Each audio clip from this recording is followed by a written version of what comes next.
Welcome to LaGrange First Church of God. You are now listening to our weekly podcast. Thanks for tuning in. Good morning, everybody. Open up to Exodus 19, if you will. We're going to continue in our series called Spring Training. And we call it Spring Training because it's about the Israelites and their exodus out of Egypt and going into the promised land of Canaan, or what we know as Israel today. And we started off and we talked about the fundamentals in, I think it was verse 16 in chapter 16 and chapter 17. And we talked about the fundamentals that same things we live by in the New Testament are grace, faith, and love. And then last week we talked about how we all need a coach, a mentor, or a Jethro in our life. Somebody to come into our life and help speak life into us and grow us up. And not be afraid to tell us the truth that we need to hear so we can continue to grow in our relationship with Christ, which is what we're here to do today, because that's the vision of this church, is to continue to see relationships grow with Christ. So that was what we talked about. Now, it's important for you to remember that the Bible is not, every book of the Bible is not always in chronological order. As a matter of fact, not a single gospel is in chronological order, okay? The events that are laid out are not always in chronological order because the writer is trying to communicate something far more than just a narrative, okay? So we need to stop and remind ourselves of something so I can put you into the context of what's going on here, because today we're going to talk about the Ten Commandments, and I want us to really understand the context of the Ten Commandments and how they apply to our life, okay? So Exodus 18, which we talked about last week, okay, is not chronological order. Now, it's numerical order, as in chapter 16, 17, 18.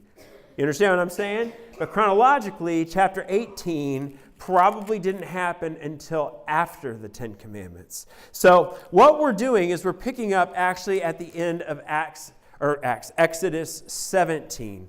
Now, 2 weeks ago when we were talking about the fundamentals and we talked about faith and Moses having to walk and tap the rock with his stick and make water come out, okay? They were in a land called, can you turn it up? Can you put the map up here, okay?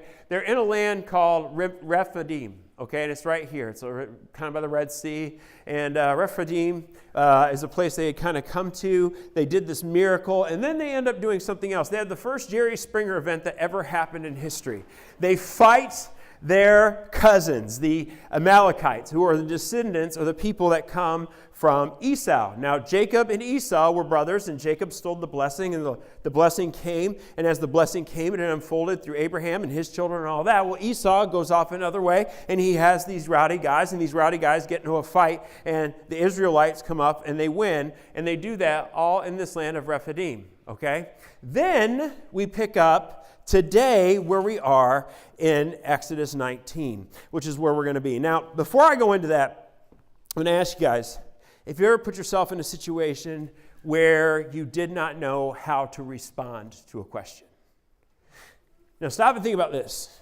You put yourself, or you were just put into a situation where you did not know how to respond to the question, but the question felt like it needed some type of response. Yesterday, I had two really concerning texts that came up to me, basically right at the beginning of the day. I immediately, at my son's basketball game, we slept in because of Night to Shine, which Night to Shine was awesome. Elisa? Yeah.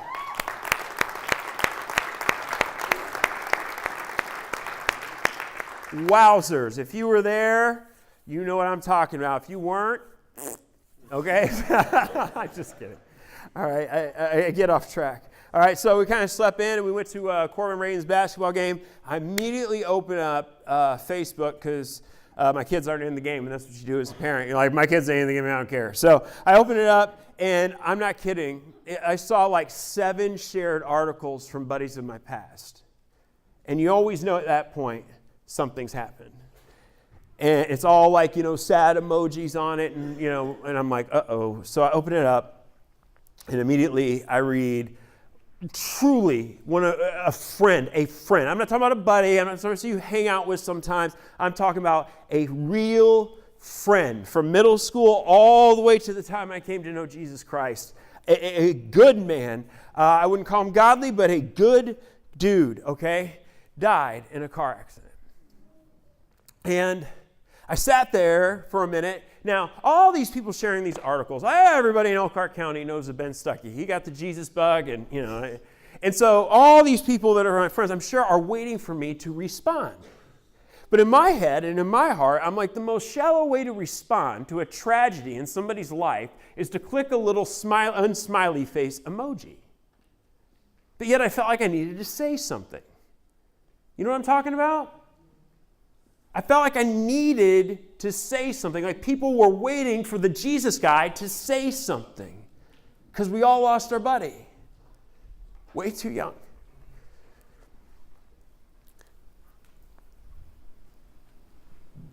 Maybe a more lighthearted one. How many people in here go out to eat? Yeah? Okay, I love to go out to eat. All right? So let's try this again. How many times have you been in a position where you don't know what to say when you go out to eat? And you're terrified when it comes to you. Are you that person where it's like, I don't know what I want, I don't know what, you go first, you go first, you go first, you go first. What are we afraid of? What are we terrified? Maybe we're getting a bad meal? I mean, come on, man. McDonald's is the exact same thing over and over. Applebee's is the exact same thing over and over. It doesn't take a leap of faith to order a quesadilla. But we're terrified. And it always comes because you had that one moment as a kid or that one moment in your life and you reached out and you tried something new and it blew up in your face. And you were like, I will never be the first to order or try again. Even when I know what I want, I'm going to stand in line to irritate everybody and fear and overthink a Big Mac.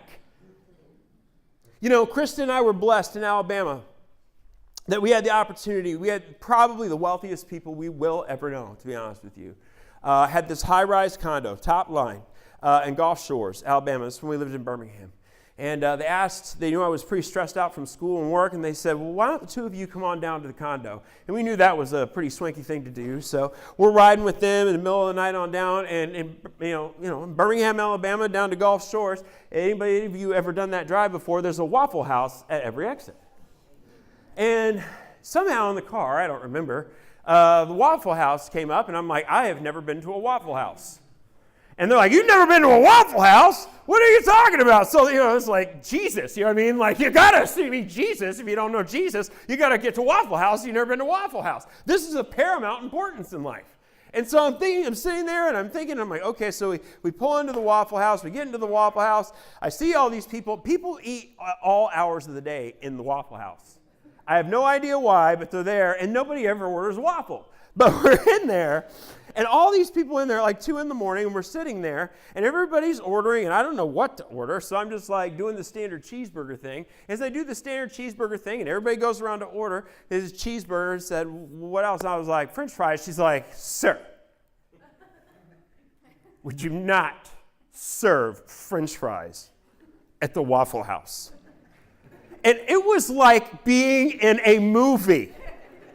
I mean, my friends looked down on me and started laughing. The server looks down, guy in the booth next to us. Like, you could have stopped a record if they had a jukebox. Like, you don't know, you don't order whatever at the Waffle House. I'm like, okay, tater tots. Sir, clearly you have not been to the Waffle House. They only serve hash browns at the Waffle House. It's the only carbohydrates you can possibly get, apparently. And it literally bothered me so much. I have never been back to a Waffle House.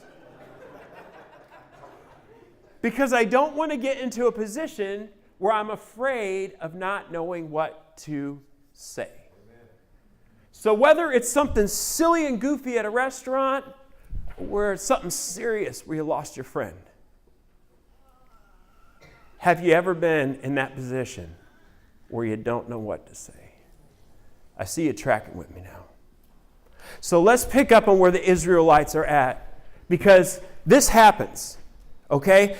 I think this is the most real thing ever, okay? So remember, they're in Rephidim, okay? This is where we pick up. And pick up in chapter 19, verse 1. It said, in the 3rd month after the Israelites left Egypt, on the very day, they came to the desert of Sinai. After they set out from Rephidim, they entered the desert of Sinai, and Israel camped there in the desert in front of the mountain. Then Moses went up to God, and the Lord called to him from the mountain.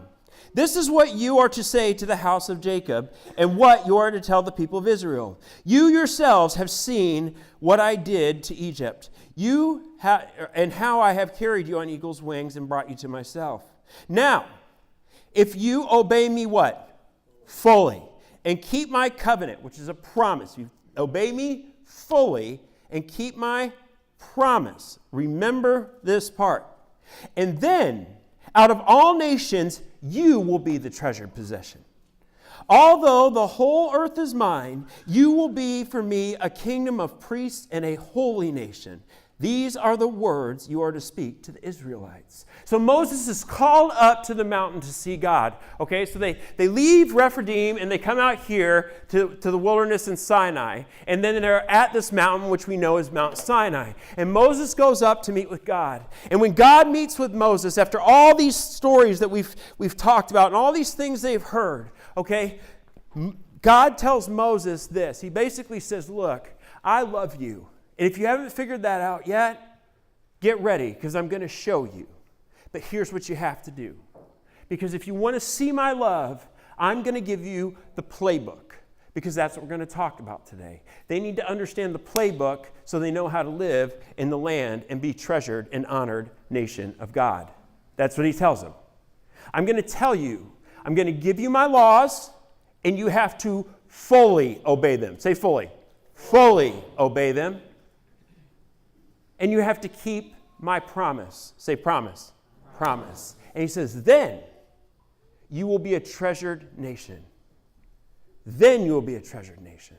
You ain't a treasured nation yet, but I'm giving you the playbook, and I'm giving you the promise on how this is going to work. And so Moses gets this, yes, okay, this is what I've got to go tell the Israelites. And at that moment in his life, I am trying to put myself in Moses' shoes, okay, as he's got to go tell them the living God who's killed people, literally, who's done all these things, but yet been on their side the whole time, says, I'm going to be with you. I'm going to make you a treasure. A treasure. Think about the thing you treasure most in life, the thing you hold on most to dear in life, that thing that's the most important thing. And you will have it abundantly above all people, because all people will want it. That thing. I'm trying to put it in your world. That thing. And so Moses has to go down to these millions of Israelites. And he tells them exactly what God told him to say. And without hesitation, these guys say, we will do these things. They jumped right into it. We will do these things. We'll keep your promise. Let's make a promise. Let's make a covenant. Now, at this moment in their life, they have made an emotional decision. They have said, okay, God has done all these things so well, we've got to step in and do it. But I got to tell you right now, I'm guessing in their minds, they probably wanted to say, so what are we actually entering to? What is that fine print? I watched you kill a lot of people. I see you took a few. But they're too afraid to probably say anything. Just like we're too afraid to order. Just like we're too afraid to say something on social media when somebody hurts. They do the right thing. But if I put myself in their shoes, if I'm living in that moment, I got to wonder, I would have probably said, can I get a little more detail? But I probably wouldn't have. Because I would have been afraid. And because they said, this is what we will do, and we will follow you, God, and we will listen to you, God. And they did make the right decision. Now, graciously, God's going to hand them the playbook. God's going to hand them the way they're supposed to live. God's going to show them, because our God wants us to win. Amen? He wants us to win. He wants sinners to come to know him. He wants the lost to be found. He wants the unregenerate to be redeemed. That's what God does. And when these people are walking out, now they've got to know, what's the playbook? What's the playbook? And instead of asking, because maybe they were afraid, this is very important. God graciously, because he wanted them to live, gave them a playbook. That's what he did. Because God wanted him to win, he gave him a playbook. Look at this, okay? Right after he says this, pick up in chapter 20. And God spoke these words, I am the Lord your God, who brought you out of Egypt, out of the land of slavery. So he starts off with this. I am the God who's been with you. I am the God who wants you to win. I am the God who hears you. I am the God who loves you. I am the God who will be with you to the end of days. Listen to me now. Pay attention, because I don't want you to sin. I want you to win. So here are the plays. And the plays go two ways. Now, we're going to talk about the Ten Commandments for a minute here, okay? Now, the Ten Commandments are something where a lot of us are like, isn't that what Cassie teaches downstairs with all the kids? And yet the Ten Commandments still are relevant in our life. Remember, Jesus said something. He said, I did not come to abolish the law. I came to fulfill it, in Matthew 5:17.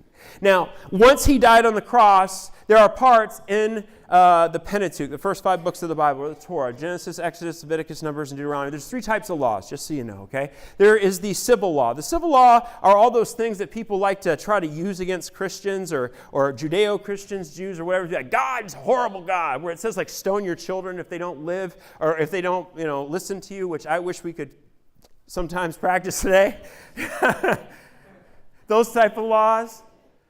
They're civil laws. They're how they were supposed to live their life, And then there were the ceremonial laws. And the ceremonial laws, now that's super important, okay? That's how they had to bring the right offerings from God. Basically, the whole book of Leviticus is about the civil laws. The type of laws they would come, basically when you come to church, there was a very prescribed way to do it. And those were those types of laws. And there's a third type of law. That's the moral law. And that's what we call the Decalogue or the Ten Commandments. Those 3. Now, when Jesus dies on the cross, he clearly, because he's the great high priest and he makes us priests of the new covenant, okay, he did away with the civil law and he did away with the ceremonial law. But yet, he did away with the ceremonial law and the civil law. But we still have the moral law, which is here for us today in the Ten Commandments. I want you to see that, okay? And the Ten Commandments now are brought into 2 parts, okay? So he first gives the first 4 commandments because he wants us to learn how to love him.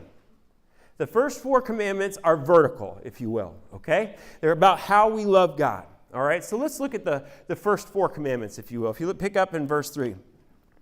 It says, so this will be the first one, you shall have no other gods before me. You shall not make for yourself an idol in the form of anything on heaven and earth, beneath or under the waters. You shall not bow down to them or worship them. For I, the Lord your God, am a jealous God, punishing children for sin of their fathers to the 3rd and 4th generation of those who hate me, but showing love to the thousands of generations of those who love me and keep my commands. You shall not misuse the name of the Lord your God, for the Lord will not hold anyone guiltless who misuses his name. Remember the Sabbath day by keeping it holy. 6 days you shall work and do all the work, but on the 7th is a Sabbath to the Lord your God. On it you shall not do work, neither you nor any of your daughters or sons, nor your manservant, nor your maidservant, not your animals, nor alien within your gates.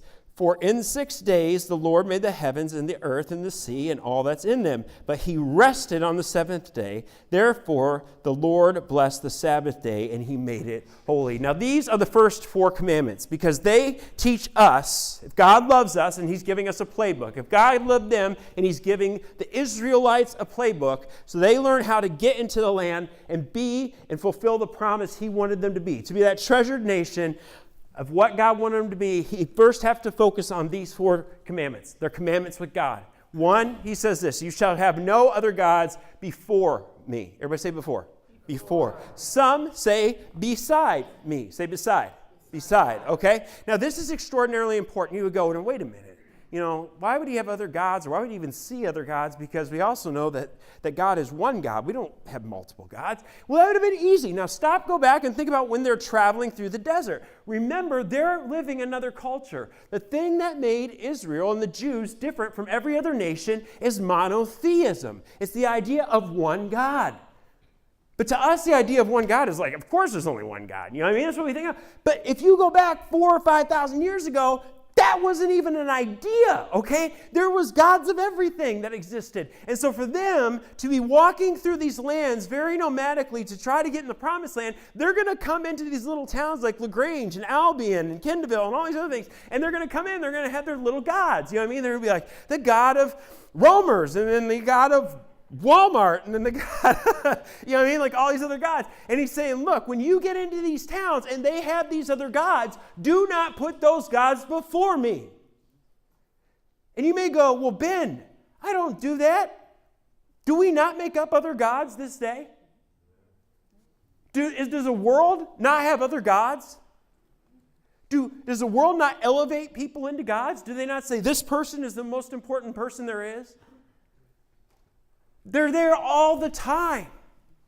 And it's so easy for us to walk around and think that we are Christians and we are living the right way. But it is the beginning. It is the first rule that you cannot allow those gods to get before your God. If you are having trouble hearing from God, if you are having trouble connecting with God, if you are saying, I'm in a state where I cannot hear God, feel God, I don't even know if God is real, stop and think for 1 minute. Do you have another God before him? A God of Sturgis, a God of Elkhart. I don't know. But those gods are there. The gods on the TV. Sometimes we get so angry when we're watching this political stuff. I mean, isn't it ridiculous? I mean, people who have a Donald Trump hat can't eat in restaurants. That's not a pro-Donald Trump statement. That's just a statement. That's just like dumb. You know what I'm saying? That's just dumb. We can't live like that. But people intentionally go out and they do these things, putting another God before them. And whether they put that hat on because they're for him, or whether they smack him in the face, which you've seen those two, and take the hat, they're against that God. It's easy for us to deify people and things. And so that's what these Israelites had to realize. They cannot, when they go into these towns, allow these other gods to get before Yahweh. And so the next one we hear is to not make a graven image, to not make an idol, to not make, okay, like we like idols, you know what I mean? Like, what is that? Well, the idol would be the idea of them creating that God they see. This is a very logical order of things, okay? It is a picture of the God they want. Or think about it like this, okay? My parents are out of town. Hi, Mom and Dad. I'm sure you're listening right now. This is not a negative statement, okay? I love you, all right? But when they moved into our house, for a while, because they've been nomadic, because they sold their house on the spot and they're living in a new one, okay? When they they moved in our house, they left some things behind. And in our kitchen is at least one bottle of whiskey. There could be a second bottle. And I had forgotten about it, okay? But that bottle, I walked by it the other day and I looked at it. Now, that bottle I looked at is not so much me wanting to drink it. It's an idol that I feel will give me a feeling that I miss. That idol was literally left in my house. It was not intentional. My parents aren't trying to make me relapse. That's not what they're trying to do. But it's there. It's an idol. It's got power. The moment I looked at it, do you know where my thoughts went? To put another God, what? Behind me. Immediately my mind raced to the past. How many of us have idols like that? We don't even realize how powerful an idol can be, do we? It could be a picture on Instagram. It could be a person you see in public. It can be a bottle you see right there in your pantry. They're so powerful. But I'm not going to bow down to it. I'm not going to worship it. But if we're honest with ourselves, many times we've bowed down to idols, have we not? We don't get on our knees. We don't do that. We just throw out our morals. We just put that other God in front of us. Say, God will forgive me, and start walking away. And that's where things get dangerous. Because the next thing he says is this: do not use my name in vain. A lot of us have translated this very simply. We say, don't say Jesus Christ. Don't say God damn. Don't say those words. Don't say that. That's taking the Lord's name in vain. No. See, in Hebrew, what this means is to take the Lord's name. It means to carry upon you. It means to wear a Jesus t-shirt. It means to carry his name out in your life in all things. So when you are walking out, you are carrying the name of Yahweh everywhere you go. Now I want you to stop and think about this, because we've myopically limited it to those words. Now I'm certainly not an advocate of saying those words, okay? In no way, and I'm using them in a church because God does damn things and Jesus Christ is our Lord. And I don't mean malice by that, okay? So I want you to understand where I'm coming from. All right, the most important thing is that we understand it's not necessarily about those two words. Yes, you should not say those words. Yes, you should not say those phrases, because they are taking his name in vain. But what's more than taking his name in vain is walking out and saying, I went to church, carrying a church bulletin, sitting down at a restaurant, ordering everything there, and leaving a 50-cent tip with a stupid Bible tract and saying, this is worth way more than any money I could give you, and walking away. There's no swearing involved. There's no meanness involved. But there's certainly no love and thought involved either. It's so easy for us to take his name in vain. When we look at people with judgment, when we look at people with hatred, when we assume the worst in other people, and then we go out and we say it and we spit it out like vomit. Church people are really good at taking his name in vain. And we say, well, Ben, I don't say those words. But yet, remember this. The Bible says in 2 Corinthians 5:20 that we are ambassadors. We are representatives of Christ. Do you know when you go into another country and you're an ambassador, you wear a lapel pin of the flag that you represent. And everywhere you go, people know you represent that nation. So I'm going to ask you something right now. When you go out today, do people know who you represent, the name you represent? Do they look at you and they say, yes, I know this person wears the name of God? Because if they don't know it, then you are taking his name in vain. You're just taking it with you and doing it by yourself. That's vain, right? That's vanity. Look at myself. Look at what God did to me. Look at all these good things. Instead of going out and sharing the good things that God has done, we hold it into ourselves. Most times it's not using those words, even though I'm not an advocate of those words in any way, shape, or form. It is all of us taking his name in vain and looking at how good I am and how Christian I am and how good I am. Look, instead of going out and being an ambassador and carrying his name. And if people don't know you're carrying his name, you're living in vain. That's simple. Now, here's the fourth one. Remember the Sabbath day. God worked 6 days. He created the world in 6 days. On the seventh, he rested, okay? Now, I will tell you this. It's very important because we've talked about this before, I don't know, like a year or two ago, but I want you just really quick to speed this up, all right? I want you to understand the Sabbath is important. You don't have to work on the Sabbath. You don't have to let your animals work on the Sabbath, your spouse work on the Sabbath, your kids work on it. You are just supposed to sit. Now, the idea is not just to sit and rest, although there is a purpose to that. The bigger idea of the Sabbath is for you to sit and reflect on what God has been doing with those other 3 commandments. It's hard to Sabbath, isn't it? It's hard to sit. I can justify not Sabbathing by doing all sorts of stuff for Jesus. I can do it. But that's not what he said to do. That's not what he said for us to do. We're supposed to sit still.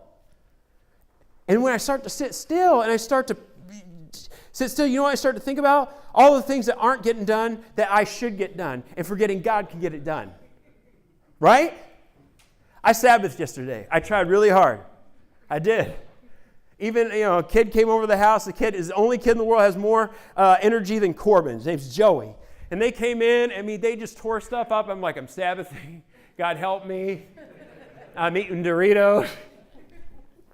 And I'm sitting there, I was like, oh no. Like comfort food, feed myself. I'm just going to lay here and Sabbath. Oh, they're, no, help. And I come down, and Corbin's tore up. They got in a fight, and I'm thinking, wow! But I'm like, you're supposed to be practicing Sabbathing. You're supposed to be practicing Sabbath. And I want to tell them about God. But that's not what I'm supposed to do. Because God's big enough to control that. I'm supposed to sit in Sabbath and ask myself 3 questions. Did I put him first? Did I worship another idol? And how did I carry his name? That's what I'm supposed to do. That's what I'm supposed to do. What if we all had the faith to do that? And what if we all had the faith to say, I did enough. I'm going to sit. I'm going to let go. I'm going to Sabbath. And I'm going to see what God can do without me. It's terrifying, isn't it? It is utterly terrifying to think. Because so many of us have a thing to hold on to that we just don't quite want to let go. But the Sabbath is created for us to look back at those commandments and see if we loved God well. Now, if you ever go to seminary, or you can even go to a church, you will see some people that get these first 4 very well. They love God with all their mind. But I want to stop right now and remind you, the Pharisees got the first 4 very well and could not recognize Jesus Christ, God incarnate, 5 feet from their face. You can do these perfectly, these rules to love Him. And if you don't get the next part right, you are like this guy named Sean. He was a Lutheran pastor in training. And when I used to work at Bethesda at First Star, we used to travel to do these camps. And we did one right over here in Angola at Lake Luther. And we were there. We were buddies because I first started, which means, just like prom, the other night, or night shine, you go around with your buddy all week. Well, this guy, this Lutheran pastor in training, is one of these guys that knows the first 4 really well. He immediately hears I'm a pastor, and he comes up, and the first thing almost out of his mouth is, do you believe Jesus is truly incarnate, sitting at the right hand of God? Yes or no? I'm supposed to be hanging out with this dude and loving this guy. And I'm like, I don't care. And I tried to drop some, theological jujitsu. I was like, well, what if it's an anthropomorphism? He's like, oh, I don't think so. I'm like, oh, no. Oh, no. This is going to be a long week. I've dealt with these people in school. And sure enough, he wasn't all week long. Now, the problem was, all week long, is he's following me, and my friend's trying to do stuff, and we're hanging out together. We're doing crafts. We're playing games. He's there just shooting stupid theology, useless theology. And I'm just like, I don't know how to say that again. And so I'm just sitting there, and I'm trying to be a friend with my friend because that's what I'm supposed to be doing. But this dude thinks it's his job to fix my intellectual cognitive process because only Martin Luther knew the right way. Despite his anti-Semitism, despite his fact of gluttony, despite all these other things, Luther knew everything because he made him a god. And he listened and shot all this stuff at me, shot. And on the 4th day, Jesus rose on the 3rd, but this one ended on the 4th. It was dope. All right, so we're there, and we get up to worship, and we're standing to worship, and his friend, he's got Down syndrome, okay? He doesn't pick up the Bible, and he's asking me about theology. I'm like, we really need to be singing, being with our friends, And he's asking another question. Well, his friend put the Bible down. So this time, he takes the Bible and basically shoves it into his chest and makes him open it because that's what a good up and downer does. And do you know what his friend did? This dude with Down syndrome just goes... Oh, yeah. Followed up with the left haymaker, too, and he's just falling down. And I'm sitting there, and I'm like, I got too many jokes to let out. And all I could say was, so how do you think God worked that one out? Because you got the up and down, and you don't got the around, you ain't got anyone in your town. Amen? Amen. I'll never forget that as long as I live. Bop! Yeah! Except I can't cheer. I'm like, you got dropped. All right, so the next 6 commandments, they don't go up and down, they go all around. All right, so let's look at the next really fast, okay? Because I want to speed this thing up. It says, verse 12, honor your father and mother, so that they may live long in the land of the Lord God is giving you. Now remember, what does it say? So that they may live long in the land the Lord God is what? Giving you. Remember, this is their playbook. This catches everything. They haven't gotten to the land yet. This is them till. This is saying, learn it now before you get in there. then it says, you shall not murder, you shall not commit adultery, you shall not steal, you shall not give false testimony against your neighbor, and you shall not covet your neighbor's house. Now, I'm going to give you those things really fast because I want to talk about them because there's a lot there. The first is you got to love your mother and father, or honor your mother and father. So, and then it has a promise attached to it. It says that you may live well. Now, I talked about this on Mother's Day last year, but I'll give it again. The Hebrew word for honor means heavy. And the idea is you've got these scales, like the scales of judgment. And then to your if you put two things on the scale, it's like, let's go hang out on the boat, or let's go see mom and dad at Miller's. Honor means heavy weight. Go to Miller's and see mom and dad. It doesn't mean go out in the boat. But when I go out in the boat, I'm with my family. Your mother and dad are still alive. To this day, if your parents are still alive and kicking, your job is to honor them. And that can be tough. That can be tough. But if you do it, it says you will what? You will live well in the land. It's just practical knowledge. I mean, have you ever noticed most people who have true issues, such as myself in life, have daddy issues or mommy issues? And I'm not making a joke. I'm being totally serious. They are mad at their parents. Most people that end up going into counseling have a problem with their parents. There is a lot of wisdom behind this commandment because it goes perfectly next in order, because if your life isn't going to go well, then everything else is going to fall apart, right? So it's perfect in order. Now, this is what it says next. You shall not murder. So you can't kill anybody. You can't commit adultery. You can't have an affair. You cannot steal. You cannot have a false witness, so you can't lie.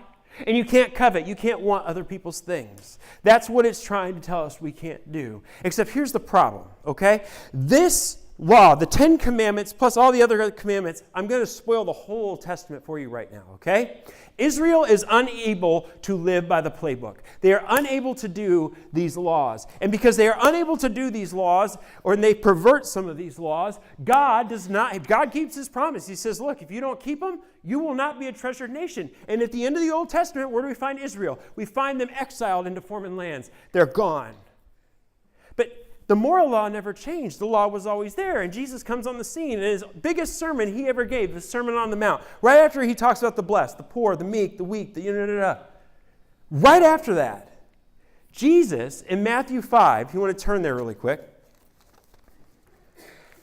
he launches perfectly into the 10 Commandments, specifically the second half. And it's almost as if he's going in a linear order. So he starts with this in Matthew 5:21 about murder. Okay, it says, you've heard that it was said to people long ago, do not murder, and anyone who murders will be subject to judgment. Okay, you've heard it said that. And Jesus goes, but I tell you, anyone who's angry with his brother will be subject to judgment.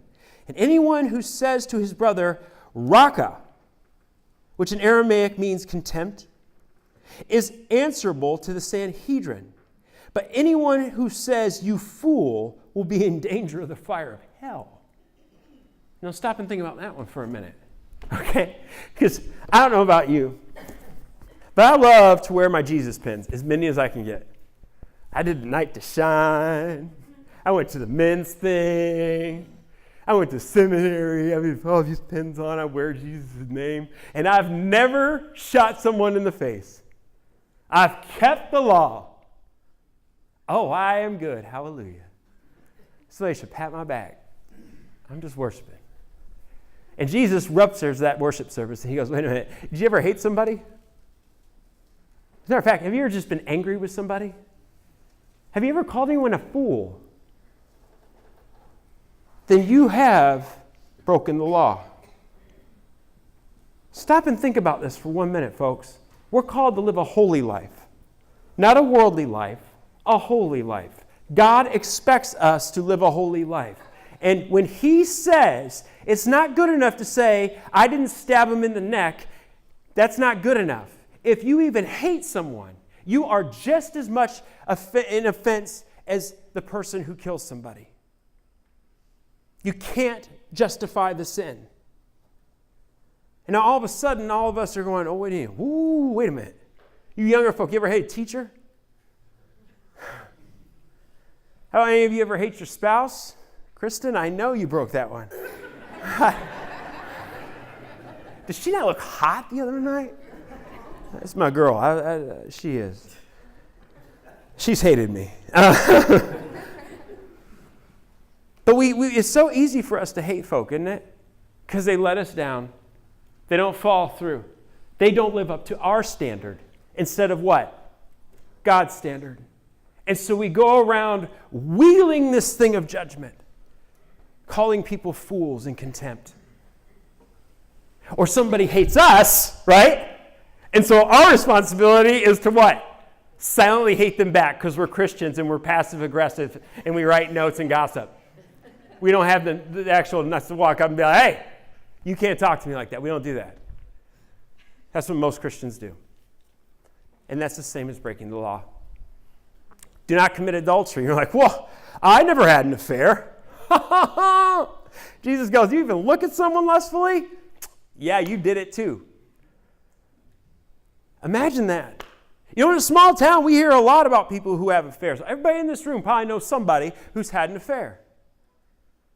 And don't you tell me you haven't sat in a corner of a restaurant, of a church, at your job, and heard people talking in judgment about that affair, and then go out and lust after somebody else in their office. You are literally doing the exact same thing.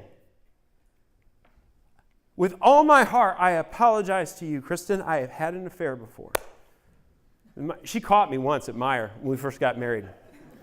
She did. She's like, you are, I'm going to go into it. She caught me once. She caught me staring. And we laugh about it, right? We're like, but what if I truly had that affair? Would you be laughing or voting me out as your pastor? Ask yourselves. If you saw in my mind, would you vote me out? Just got real quiet in here. It's the same thing. It's the same laws we break. Do not steal. You know, I just kind of attached that because he gives this long line of marriage, okay? And he starts talking about wives, and you can literally, when you're lusting, trying to steal somebody's spouse. It doesn't even have to be sexual, okay? You can actually try to steal someone's spouse simply because of emotions that you wish that other spouse had. You ever see that? I wish my spouse and I were more like that, and so you lust after that part of the relationship. More relationships are born out of emotion than they are out of physical attraction. That's where most lust happens. And so we break that and we try to steal somebody's spouse or somebody's daughter or somebody's son. I mean, it could go the other way. I'm just using the vernacular they're in. Don't steal.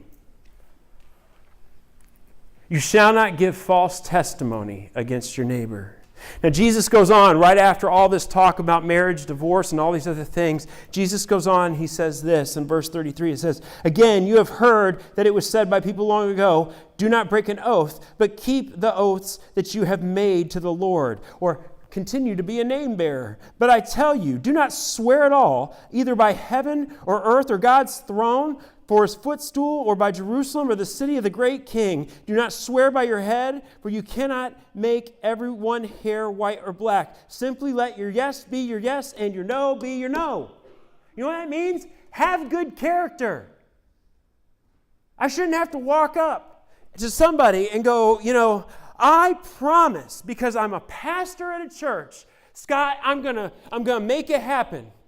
Trust that because I have degrees on my wall. I swear by those. I swear by my children. I swear by my church. It'll happen.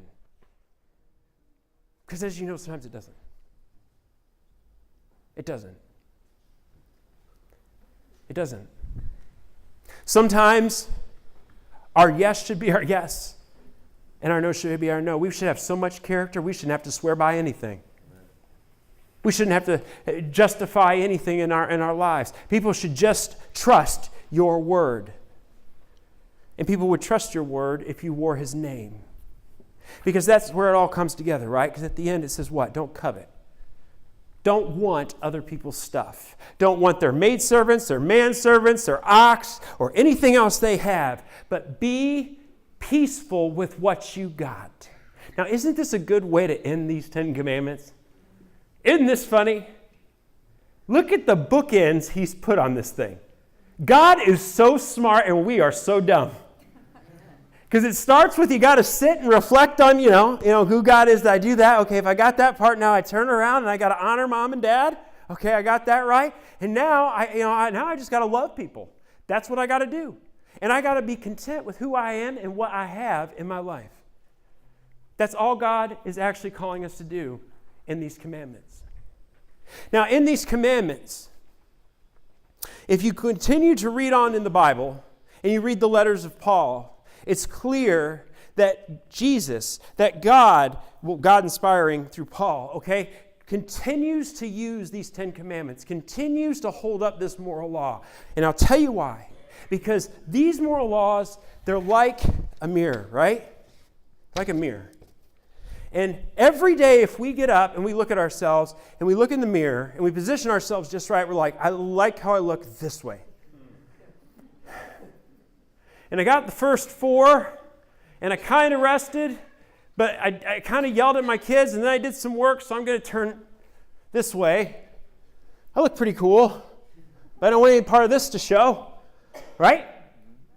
And then we're like, uh-oh, I hated somebody.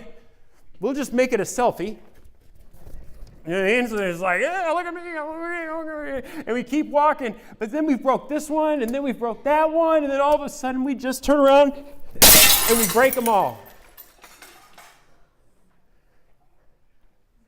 And we break them all. And when they break, what happens? We go all in on sin. We go all in. And when we go all in and we don't turn back, we end up hurting people like Amy. Did that hurt? See? And you go, well, Ben, that was over the top. That's exactly what Moses is going to do when he comes off the mountain. That is exactly what Moses is going to do when he comes off the mountain. And that's exactly what we do when we look in that mirror and we don't like what we see. We'd rather smash it and not look at it and run around because we're too afraid to grow holy and walk closer with God. Because if we are honest with ourselves, remember I started with, ain't the 10 Commandments for them little kids down there? 10 Commandments are the hardest thing for us to live by. But let me tell you something. Even when you don't like what you see in that mirror, and all these shards that are broken now on the floor, let me show you something. When you're this broken, this is when Jesus Christ comes into your life. This is when God comes together. Yeah, that's right. This is where you see him work. Because so many people are like, I said a prayer and Jesus, and I walked around, but it never worked because maybe you weren't this broken. This is as broken as we have to be to truly know who he is. And if you're like me and you've been in that place where you're like, I can't feel God, I can't see God, I know he's real, then I pray you have the courage to look in the mirror.